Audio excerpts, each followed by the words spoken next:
तो बच्चों, हिंदी गद्य साहित्य के विकास में आज का हमारा टॉपिक रहने वाला है नाटक। इस वीडियो में हम जानेंगे नाटक शब्द की उत्पत्ति, नाटक की परिभाषा, हिंदी का प्रथम नाटक, हिंदी नाटक का विकास, भारतेंदु युग के प्रमुख नाटक और नाटककार, और उसके अलावा जो है द्विवेदी युग, प्रसाद युग और प्रसादोत्तर युग के नाटक और नाटककारों के बारे में जानेंगे।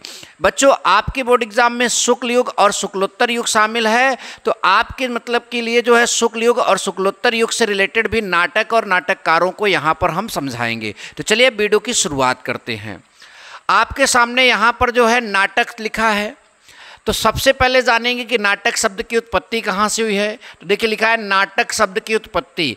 नाटक शब्द जो है वो नट और अक से जो है उत्पन्न हुआ है, जिसमें बच्चों नट जो है वो धातु है। धातु मतलब क्रिया, तो यहाँ नट जो है वो धातु है, क्रिया है।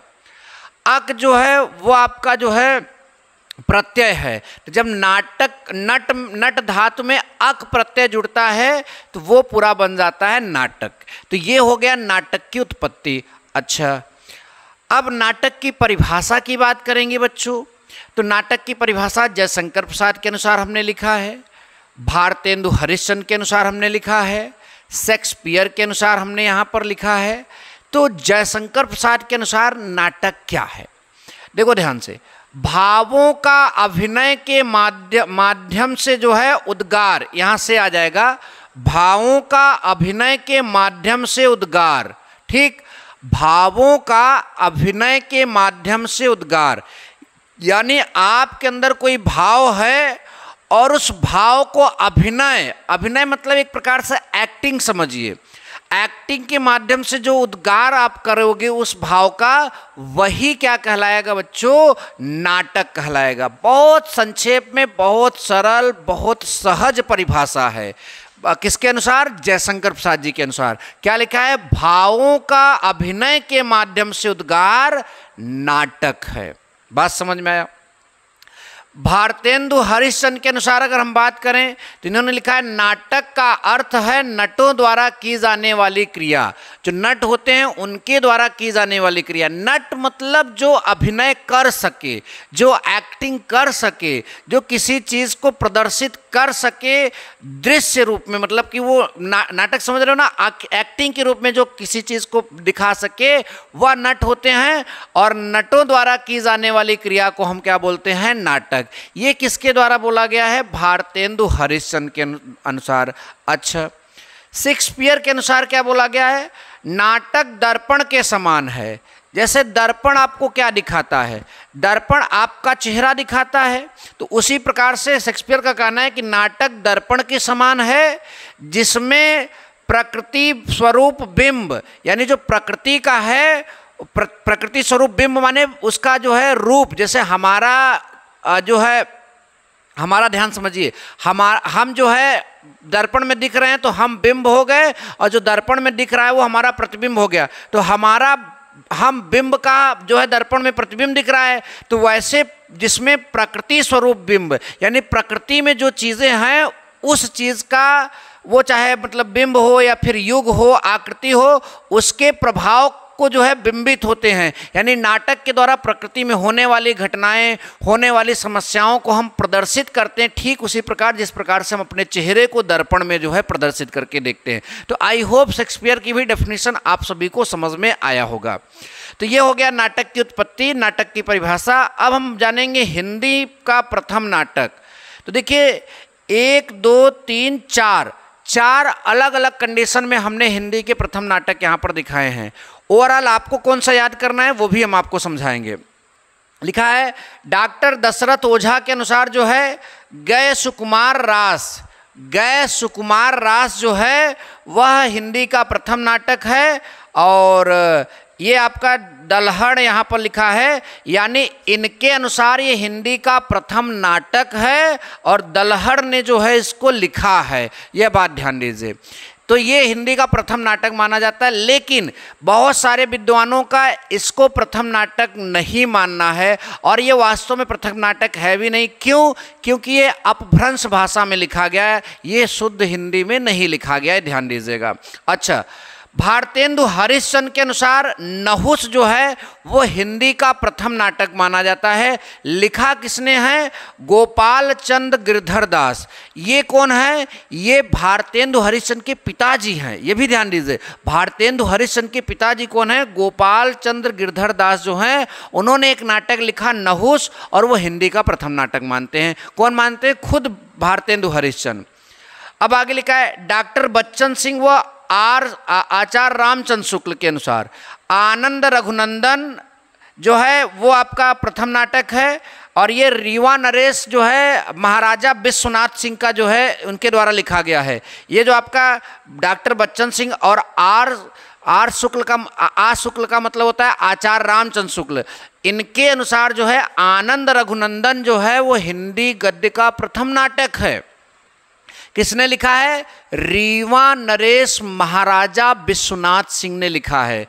उसके बाद एक और है गणपति चंद्रगुप्त के अनुसार जो है गोरक्ष विजय, ये विद्यापति के द्वारा लिखा गया नाटक है। उसके बाद नागरी प्रचारणी सभा जो है उनके अनुसार भी आप आनंद रघुनंदन को जो है हिंदी का प्रथम नाटक मानते हैं। ओवरऑल देखा जाए तो इस यहाँ पर जो है इस आनंद रघुनंदन को जो है ज़्यादा मत मिला है तो हम हिंदी का प्रथम नाटक मान सकते हैं। लेकिन 10th के लेवल के स्तर पर, 12th के लेवल के स्तर पर बुक्स में आपको ज़्यादातर यही देखने को मिलेगा, कौन सा? आपका नहुस। तो आपके लिए यहाँ पर आप क्या मान लोगे? नहुस हिंदी गद्य का प्रथम नाटक है। किसके अनुसार अगर पूछा रहेगा तो भारतेंदु हरिश्चंद्र के अनुसार। किसने लिखा है? तो गोपाल चंद गिरधर दास। तो क्वेश्चन इंपॉर्टेंट है किसी भी क्लास के लिए, क्योंकि जो प्रथम होता है उसके क्वेश्चन जरूर पूछे जाते हैं। अच्छा, अब हिंदी नाटक का विकास देखिए, चूंकि हिंदी में बहुत महत्वपूर्ण नाटक अगर किसी ने लिखा है तो वो है भारतेंदु हरिश्चंद्र। भारतेंदु हरिश्चंद्र को हिंदी नाटकों का सूत्रधार कहते हैं। तो यानी उससे पहले भी कुछ नाटक लिखे गए, लेकिन वहाँ से हम नहीं स्टार्ट कर रहे हैं। हिंदी नाटक का विकास जो है 5 भागों में बांटा गया। सबसे पहला भाग, जब भारतेंदु हरिश्चंद्र जिस समय नाटक लिखते थे उस समय का जो है युग क्या बोला जाता था? भारतेंदु युग। यानी नाटक के विकास का पहला युग भारतेंदु युग। दूसरा आएगा द्विवेदी युग, तीसरा आएगा प्रसाद युग, चौथा आएगा प्रसादोत्तर युग, और 5वां आएगा आपका साठोत्तर युग। तो ये हिंदी नाटक के जो है विकास है, मतलब ये इतने युगों में इसको बांट दिया गया है। अब हमारे लिए अध्ययन का जो विषय है सबसे पहला वाला वह है भारतेंदु युग। तो आप जानना चाहेंगे कि भारतेंदु युग का नाटक कब से कब तक माना जाता है, यानी कहाँ से कहाँ तक के समय में अगर कोई नाटक लिखता था तो भारतेंदु युग का नाटक बोला जाता था, और वो लेखक भारतेंदु युग का नाटककार बोला जाता था। तो समय है 1857 से 1900 तक। ध्यान दीजिए, 1857 से 1900 तक का जो नाटक है बच्चों, वो भारतेंदु युग का जो है नाटक माना जाएगा, और उसके लेखक भारतेंदु युग के नाटककार माने जाएंगे। बहुत बढ़िया। और यहाँ पर देखिए, जो आपके नाटक लिखे गए होंगे, चूँकि देश गुलाम था तो देश को जगाने जैसे, मतलब देश की चेतना जैसे नाटक यहाँ पर जो है लिखे गए होंगे। ये बात ध्यान दीजिएगा, ठीक। अच्छा, यहाँ पर हमने लिखा स्टार लगाकर हिंदी नाटकों के सूत्रधार, यानी हमने इसमें थोड़ा इनकम्प्लीट लिखा, आप अपने से बना कर लिखिए कि हिंदी नाटकों के सूत्रधार भारतेंदु हरिश्चंद्र हैं। क्या लिखोगे? हिंदी नाटकों के सूत्रधार भारतेंदु हरिश्चंद्र हैं। फिर उसके बाद यहाँ लिखोगे 2 प्रकार के नाटक है, इसका मतलब यहाँ पर भी लिखोगे भारतेंदु हरिश्चंद्र के जो हैं 2 प्रकार के नाटक हैं। ध्यान दीजिएगा, ये ओवरऑल भारतेंदु युग का 2 प्रकार का नाटक मैं नहीं बता रहा हूँ, भारतेंदु हरिश्चंद्र के जो हैं 2 प्रकार के नाटक हैं। कितने प्रकार के? 2 प्रकार के। एक पहला जो है मौलिक नाटक बोला जाएगा, और दूसरा जो है अनुदित एवं रूपांतरित नाटक बोला जाएगा। अच्छा, बहुत बढ़िया। यहाँ पर अब 2 लफड़ा आ गया, मौलिक नाटक और अनुदित या रूपांतरित नाटक। इसका क्या मतलब होता है? तो देखो बच्चों, मौलिक नाटक उसे कहेंगे जो नाटक पहली बार लिखा गया होगा, वैसा कभी भी कोई ना लिखा हो, तो वो मूल है और वो मौलिक है।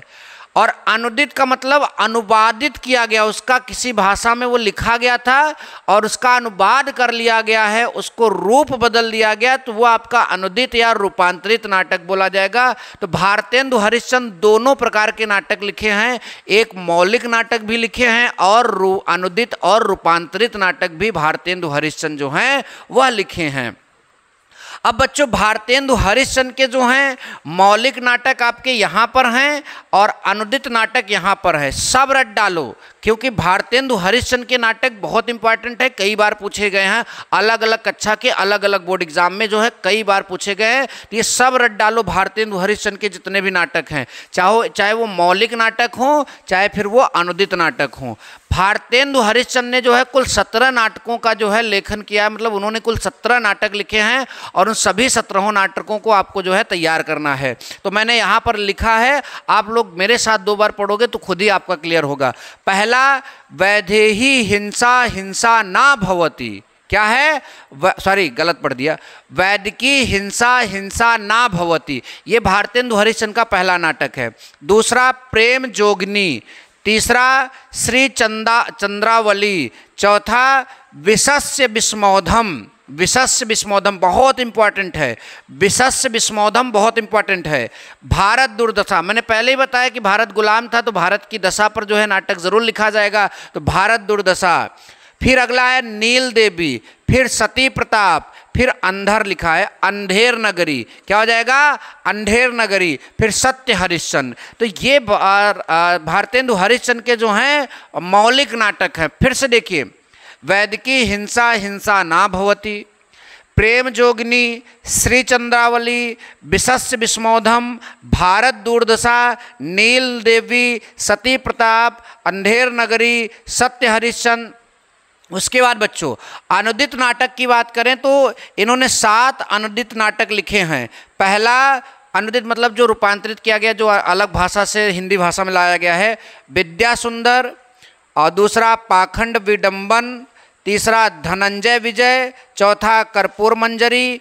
पांचवा भारत जननी। छठवां आपका यहाँ पर जो है छठवां हो जाएगा, ये छठवां आपका जो है मुद्रा राक्षस। और सातवां आपका हो जाएगा दुर्लभ बंधु। ठीक, अब भारतेंदु हरिश्चंद्र के इन सभी नाटकों में सबसे ज़्यादा महत्वपूर्ण ये आपका है।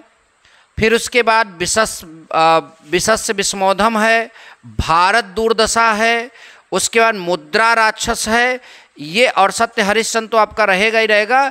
इसके अलावा बाकी तो सब इम्पॉर्टेंट है, मैं पहले ही बोल दिया हूँ, लेकिन इन सभी इम्पॉर्टेंट में ये सबसे इम्पॉर्टेंट है, इनको हमेशा याद रखना। अब हमने ध्यान दीजिए, अभी मैंने क्या स्टार्ट किया, भारतेंदु युग के नाटकों को मैंने यहाँ पर आपको बताया। भारतेंदु युग में केवल भारतेंदु हरिश्चंद्र का बताया। इसके बाद अब भारतेंदु युग के ही अन्य नाटककारों को हम यहाँ पर लाएंगे और उनके नाटकों को भी समझाएंगे। उसके बाद अलग अलग युगों के नाटक और नाटककार अभी आने वाले हैं, तो आप सभी लोग वीडियो में बने रहिए। अभी फिर से मिलते हैं। तो बच्चों अब हम पढ़ेंगे भारतेंदु युगीन नाटक और द्विवेदी युगीन नाटक। इसके बाद आप सभी को बताया जाएगा प्रसाद युगीन नाटक और प्रसादोत्तर युगीन नाटक। बच्चों आपको पता होना चाहिए नाटक की जो मतलब क्वेश्चंस हैं बोर्ड एग्जाम में, वह सबसे ज़्यादा भारतेंदु युग से पूछे जाते हैं और उसके बाद प्रसाद युग से पूछे जाते हैं। द्विवेदी युग में उतने नाटक और उस कोटि के नाटक नहीं लिखे गए, इसलिए द्विवेदी युग के नाटक उतने इम्पोर्टेंट नहीं हैं। फिर भी मैं आपको द्विवेदी युगीन नाटकों के बारे में भी यहाँ पर थोड़ा बता दूंगा। प्रसाद युग के नाटक जो जयशंकर प्रसाद के समय से था और भारतेंदु युग के नाटक, ये बोर्ड एग्जाम में बहुत पूछे जाते हैं, इसलिए आप इनको जरूर याद करके जाइएगा। और भारतेंदु हरिश्चंद्र का जो नाटक था मैंने आपको 17 बताया, वो तो आप क्लियर करके ही जाइएगा। ठीक, तो आइए हम यहाँ पर अब स्टार्ट करते हैं। हमारे पास है भारतेंदु युगीन नाटककार। हमने यहाँ पर जो है नाटककारों को लिखा है और यहाँ उनके नाटकों को लिखा है। बच्चों हमारे पास पहला नाम है श्रीनिवास दास, बड़ा नाम है भारतेंदु युग में, आपको मालूम होना चाहिए। इनका पहला नाटक है रणधीर प्रेम मोहिनी और फिर संयोगिता स्वयंवर। ये आपके जो हैं भारतेंदु युगीन नाटककार हैं, यहाँ पर उनके ये नाटक हैं। फिर अगला नाम राधा कृष्ण दास जिनके नाटक हैं महारानी पद्मावती और महाराणा प्रताप सिंह। ये जो राधा कृष्ण दास जो हैं वो महारानी पद्मावती और महाराणा प्रताप सिंह नाटक लिखे हैं। ठीक। किशोरीलाल गोस्वामी, इनके नाटक हैं चौपट, चपेट, प्रहसन और मयंक मंजरी। चौपट, चपेट, प्रहसन और मयंक मंजरी इनके नाटक हैं। फिर बालकृष्ण भट्ट जी के नाटक ध्यान दीजिएगा, नल दमयंती स्वयंवर। क्या लिखा है? नल दमयंती स्वयंवर, कलिराज की सभा, रेल का विकट खेल। बहुत इंपॉर्टेंट है, सब इंपॉर्टेंट है। ये रेल का विकट खेल, कलिराज की सभा, ये बालकृष्ण भट्ट जी की बहुत महत्वपूर्ण नाटक हैं। प्रताप नारायण मिश्र जी की बात करें तो भारत दुर्दशा। आप भारत दुर्दशा जो है उन्होंने लिखा था हरिश्चंद्र ने, तो इन्होंने भी मतलब लिखा है। तो आप ऑप्शन के हिसाब से देखिएगा, अगर पूछेगा भारत दुर्दशा किसकी रचना है तो भारतेंदु हरिश्चंद्र रहेगा तो उस पर टिक लगाइएगा, और अगर आपका प्रताप नारायण मिश्र रहते तो उस पर टिक लगाइएगा। दोनों ने लिखा है, ध्यान दीजिएगा, इसमें कन्फ्यूजन नहीं होना चाहिए। हठी हमीर और गौ संकट ये प्रताप नारायण मिश्र जी ने लिखा है। बदरी नारायण चौधरी प्रेम घन जो लिखे हैं वो भारत सौभाग्य और वृद्ध विलाप, इनके ये नाटक हैं। देवकी नंदन त्रिपाठी जी की बात करें तो इन्होंने लिखा है सीता हरण, भारत हरण, लक्ष्मी सरस्वती मिलन। तो ये हो गए भारतेंदु युग के प्रमुख नाटक और नाटककारों के नाम। ठीक, ये ध्यान दीजिए। जिसमें इनमें सबसे ज़्यादा अगर बोर्ड एग्जाम में पूछा गया है तो याद रखिएगा रणधीर प्रेम मोहिनी, संयोगिता स्वयंवर, उसके बाद जो है कलिराज की सभा, रेल का विकट खेल, भारत दुर्दशा, भारत सौभाग्य, हठी हमीर, ये वो निबंध हैं, नाटक हैं जो बहुत बार बोर्ड एग्जाम में पूछे गए बच्चों। अब हमारे पास द्विवेदी युगीन, जो कि मैं बार बार बोल रहा हूँ, इसकी उतनी इंपॉर्टेंस नहीं है जितना आपके भारतेंदु युग और प्रसाद युग के हैं। फिर भी इसमें जो नाटककार और नाटक हैं मैं आप सभी को बताना चाहूँगा। यहाँ पर शिवनंदन सहाय, जिनके नाटक शिवनंदन सहाय के सुदामा हैं, और फिर कामा लगाकर दूसरे नाटककार ब्रजनंदन सहाय, उनका उद्धव है। तो इनका ये है और इनका ये है, ये ध्यान दीजिएगा। फिर गंगा प्रसाद जी का नाटक जो है रामाभिषेक है, और महावीर सिंह का जो है नल दमयंती है, ये ध्यान दीजिएगा। ठीक। उसके बाद बालकृष्ण भट्ट का वेणु संहार है, और जयशंकर प्रसाद का जो है करुणालय है। आप कहोगे प्रसाद जी का तो जो है प्रसाद युग में आएगा, तो भैया जयशंकर प्रसाद जो है द्विवेदी युग से जो है नाटक लिखना आरंभ किए, और फिर चूंकि इतने नाटक लिखे कि उनका एक अलग युग बना दिया गया। तो जहाँ तक द्विवेदी युग माना जाता है तो वहीं से जयशंकर प्रसाद ने नाटक लिखा, जहाँ अंत हो रहा था द्विवेदी युग का वहीं से उन्होंने जो है नाटक लिखना आरंभ किया, इसलिए इनका एक नाटक होगा करुणालय। फिर माखनलाल चतुर्वेदी जी का नाटक है कृष्णार्जुन युद्ध, वृंदावन लाल वर्मा जी का नाटक है आपका सेनापति उदल, और मिश्र बंधु का नाटक है नेत्रोमिलन। ठीक, नेत्रोन्मिलन, ध्यान दीजिएगा। तो इस तरह से हमने आप सभी को जो है भारतेंदु युगीन और द्विवेदी युगीन नाटककारों को बताए हैं। अब इसके बाद हम लोग प्रसाद युगीन नाटक और नाटककारों के बारे में भी जानेंगे। ठीक, तो वीडियो में अभी बने रहिए, अभी और कुछ आप सभी को मिलने जा रहा है। तो बच्चों कक्षा 10 के सिलेबस के अकॉर्डिंग अगर आपका सबसे ज़्यादा नाटक टॉपिक पर प्रश्न पूछा जाएगा तो वो ये दो टॉपिक होंगे, प्रसाद युगीन नाटककार और प्रसादोत्तर युगीन नाटककार। आप पूछोगे क्यों? क्योंकि आपके कोर्स में शुक्ल युग और शुक्लोत्तर युग शामिल है। जो शुक्ल युग है वो प्रसाद युगीन, जो शुक्ल युग है उसमें जो नाटक हैं वो प्रसाद युगीन हैं, और जो शुक्लोत्तर युग है उसमें ज़्यादातर नाटक प्रसादोत्तर युगीन है। थोड़े से जो है आपके प्रसादोत्तर युग के नाटक जो हैं शुक्ल युग में भी आते हैं। तो ओवरऑल आपके लिए जो शुक्ल युग और शुक्लोत्तर युग है उसमें जो नाटक आपको देखने को मिलेंगे वो या तो प्रसाद युग का होगा या तो प्रसादोत्तर युग का होगा। यानी आपके कोर्स में नाटक सब टॉपिक से अगर प्रश्न ज़्यादातर आएगा तो वो इन दो टॉपिक से फंसेगा। अच्छा ठीक है सर, इसमें इंपॉर्टेंट वाले नाटककार नाम बता देते तो बहुत बढ़िया रहता है। तो जितना है वो इंपॉर्टेंट ही है, कहते उसमें भी इंपॉर्टेंट बता देते तो और बढ़िया रहता है। तो याद रखो नाम जयशंकर प्रसाद, मैंने क्या बोला, जयशंकर प्रसाद ये नाम याद रखो। मोहन राकेश ये दूसरा नाम याद रखो। हरि कृष्ण प्रेमी, चतुर्सेन शास्त्री, लक्ष्मी नारायण मिश्र, उपेंद्र नाथ अस्क और विष्णु प्रभाकर। ये उन इम्पॉर्टेंट में भी मोस्ट इम्पॉर्टेंट है और सबसे ज़्यादा इम्पॉर्टेंट दो ठो, जयशंकर प्रसाद और मोहन राकेश। जयशंकर प्रसाद के जितने नाटक हैं वो सब आप चबा डालो। चबा डालने का मतलब आप याद कर लो पूरा, और उसके बाद मोहन राकेश के भी आप याद कर लीजिए। अगर आप इतना कंटेंट तैयार करके जाते हैं तो मुझे नहीं लगता कि आपको कोई प्रॉब्लम होने वाली है। ऐसे वीडियो के लिए आप हमारे चैनल पर बने रहें और अच्छे अच्छे वीडियो का जो है यहाँ पर आप आनंद लेते रहें। मिलेंगे नेक्स्ट वीडियो में। Thank you so much. जय हिंद, वंदे मातरम।